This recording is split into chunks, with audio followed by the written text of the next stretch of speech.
There are 3 different versions of the Aurora deck floating around right now, which makes it really interesting when you're sideboarding and preparing because you have to be ready for any of the 3 of them. The first one is Nathan Crawford's deck, where he's working with cards like Spellbound Creepers and Face Purgatory to use cards like Electrify and Burn Up and Shock to get a lot of value off of the traditional Runeblade style play.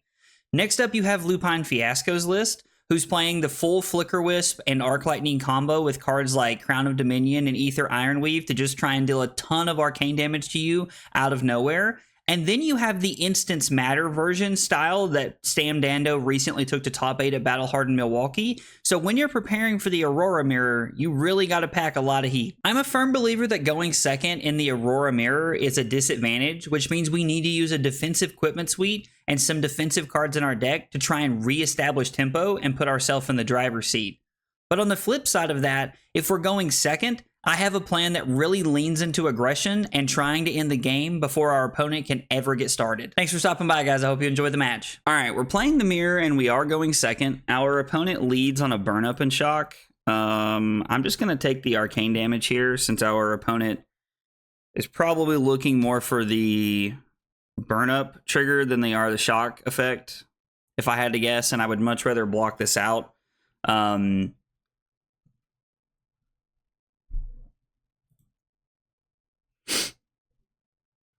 I'm going to pitch the Lightning Press to block this Arcane, and then I'm going to block 6. And they revealed a what? Arc Lightning. It's like, so I doubt they have like a Lightning Press or anything here.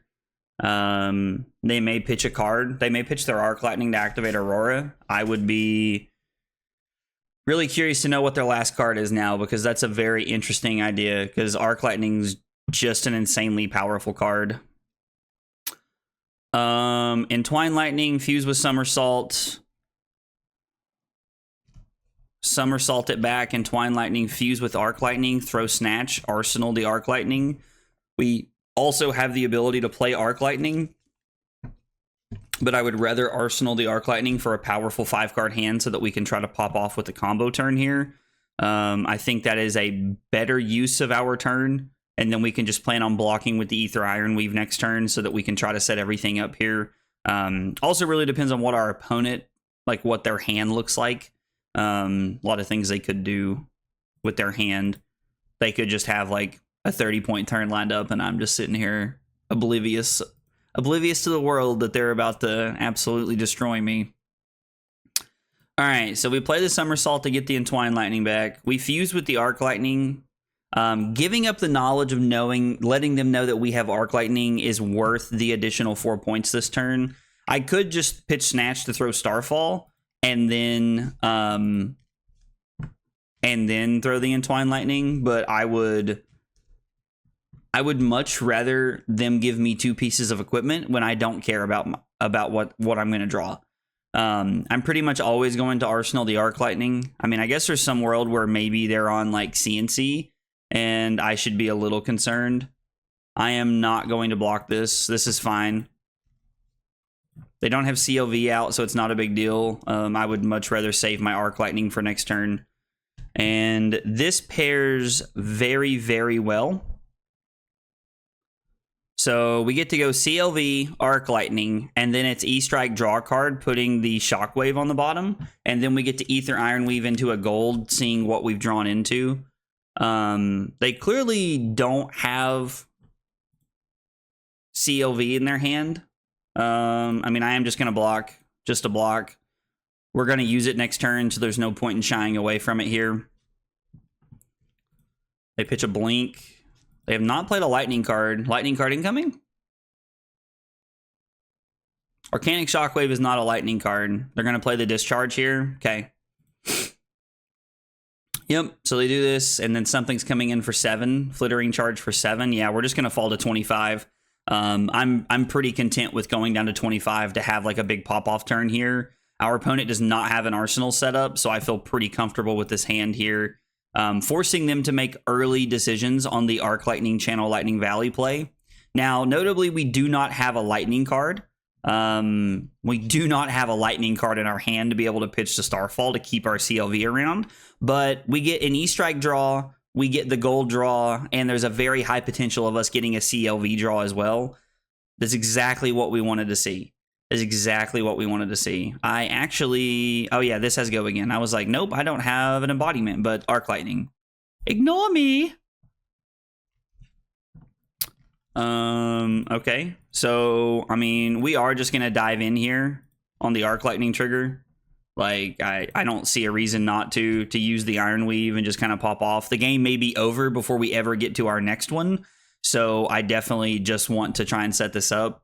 And the fun part is, like, at this point, we have played 3 cards. Or no, we've played 2 cards. Yeah, we've played 2 cards this turn, and we still have a 4-card hand, which is very powerful. What are we looking at here? Hand's kind of awkward. Last card we played was not a lightning card. So we have played a lightning card though. So we're going to pitch blink to activate grasp. This gets an arcane damage trigger and sets this up a little bit here. We get to throw Starfall for 2 and 1 arcane. And then it's going to be 1 more arcane after this. Now, our opponent does have all of their equipment in a game where we're racing, so they've decided to keep their whole hand. They have yet to block with anything, which I have to admit is a little surprising.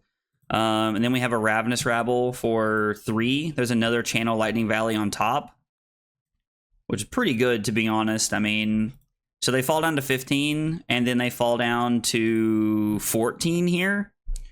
I think we're just going to activate Aurora and Arsenal the Lightning Press. We could throw 2 more points, and it's very possible that that's correct when we're just trying to race our opponent.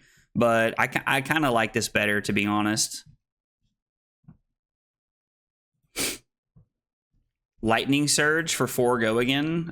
This is a very quick no blocks here. I'm assuming... I'm assuming they have CLV, so pretty surprised they didn't. I was okay taking... like, letting them have a card here, looking at this situation. Second strike is fine. Oh, Rabble Babble. There it is. There it is. For 3. Is that last card a Snatch?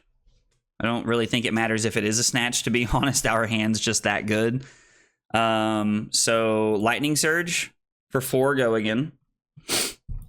They know we have the Channel Lightning Valley because we revealed it off the Rabble. So they might actually give us Carapace and Grasp here to try and deny us this. I don't think that's a bad play, to be honest, if that's the route they decide to go. Now, unfortunately for them, we saved the Lightning Press from last turn, so this really works out for us to just be able to press this. Well, that's not good. I mean, we are going to take this. They do have the Sigil, which is unfortunate for us. It's turn 4 and they've drawn 2 Sigils. Man, that like really put a hamper on the entire plan here. So I guess we're going to pitch the second strike. We're going to come in for 2 go again here. We're going to be able to keep one of the channels around no matter what. And then our opponent's going to have pretty much free reign here at being able to do whatever they want. It does not say they bottomed a card. And then we're going to throw 4 because this is going to make them make a decision here. They might have to give us 2 cards to stop the on-hit effect here of drawing twice off the Channel Lightning Valley, which would be very good. And they do. They do have to give us 2 cards. But they do decide to deny us that, which honestly is not a bad play. They were able to take the lead there off of the Sigil. So, I don't know. That was a pretty sweet play from our opponent. Although this hand looks to be insane. With CLV in play, this hand looks to be very good. Drawing another Arc Lightning is really good. They gave up the Arc Lightning that we knew about and the Rabble. So they have an unknown card in hand and a card that they chose not to play turn before last. So I'm not sure what they could have arsenaled. Trying to think. Maybe a Gone in a Flash? No, it was a Rabble. They were just setting up for a better hand. We'll go to 9. I think we'll go to 9. Seems fine to me to go to 9, considering the contents of our hand. All right. So we get to play a second Arc Lightning here. See how they decide to approach this. They do not block, which I think makes sense. I mean, we have a lot of go again here off of our hand. Like, we have a pretty decent turn, all things considered. So Discharge,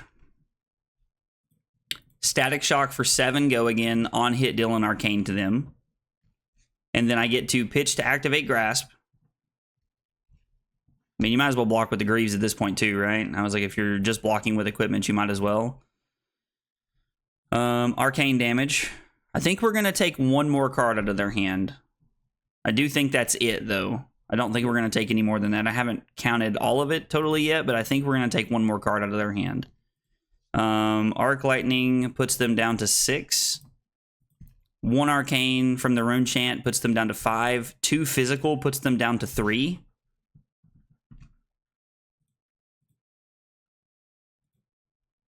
And then the Arc Lightning puts them down to 2. Ravenous Rabble. Oh, man. Revealing that off. Man, that sucks. That feels real bad. If that's for 4, we're forcing them to give us 2 cards. That might have cost us the game. I hope not, but that might have cost us the game. We got them down to 1 that turn. We do have the shock. we do just have the shock here. So we might just be able to... Gotcha. We'll see what happens, though. Drawing the shock when your opponent is at 1 is like a rush, because I'm just sitting here thinking, how can I get you with this?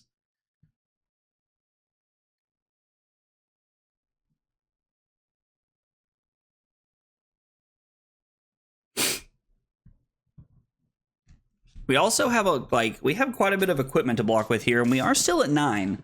So, I mean, it's not for nothing. Like, we have a little bit of a buffer here. It's crazy that it's only turn 5. Buff power. So I think they're giving us a chance to make a mistake. Take 4, go to 5, which means if they lightning press us, they can't kill us. I was like, I think they're giving us a chance to make a mistake here. So we're going to take 7 and go to 2. And now we get to shock them because they're at 1. And we did end up being able to get there with the shock at instant speed. I'm not going to lie, first time I've been able to do that to someone. On turn 2, I opted to throw a little bit of a weaker turn at my opponent and arsenal the Arc Lightning. I made this decision hoping that we would have a more powerful turn 3 moving into, and we drew into Channel Lightning Valley, which really gave us a lot of potential to draw an extra card on turn 3, because Arc Lightning and Channel Lightning Valley, it's hard for a deck with 9 blues to stop both Breakpoint Physical and all of the arcane damage coming through, so it set us up in a very positive way and really put us in the driver's seat. I don't know if my face gave it away or not, but on turn 4, I was not ready for them to have a second Sigil of Suffering. We could have pitched one of our cards to block the arcane there, but it wouldn't have mattered. They were still blocking 7, and the Sigil of Suffering really threw a wrench in my plan because I was expecting to get 2 pieces of equipment, and the Lightning Press just pushed me over the top and get the extra 2 cards there. Now, we did take all of the cards out of our opponent's hand except for 1, which was really nice, but still, it was a weird turn that I wasn't ready for. My turn 5, moving into their turn 5, was a roller coaster of emotions for me. When the Rabble popped up as a 2 after we revealed the blink, I really was like, man, this is tough. We might lose the game because of this, and I felt like I was in a really bad spot. Then when our opponent went down to 0 resources or any cards in hand and let us get them with the shock, that was a really good feeling to be able to win the game right there. Now, we weren't really in risk of losing that game. We still had some play there, but winning the game at instant speed with the shock felt pretty good. I mentioned at the beginning of the video that when I'm going first and second, I have a different sideboard plan. When I'm going second, I really like Ether Ironweave and Crown of Dominion because the first time you see Arc Lightning, you just pop the Ether Ironweave and you draw the extra card, which is guaranteed 2 more points of arcane damage, but it also normally draws you into an attack or some way to facilitate an attack, which lets you push extra damage and really get ahead early on in the game. However, when I am going first, I do bring in Crown of Providence, Dyadic Carapace, and I also bring in the Sink Belows instead of the second strikes. I really like being able to block and trying to set up some hands that can really try to get me back into the game, because it's a great feeling to block your opponent's Snatch with one card and then being able to return a serve to try and put them on the back foot. Guys, if you see anything you think I missed, let me know in the comments down below. I'd love to hear about it. If you enjoyed the video, be sure to like and subscribe for more content. Thanks for watching. I'll see you next time. Take it easy, guys.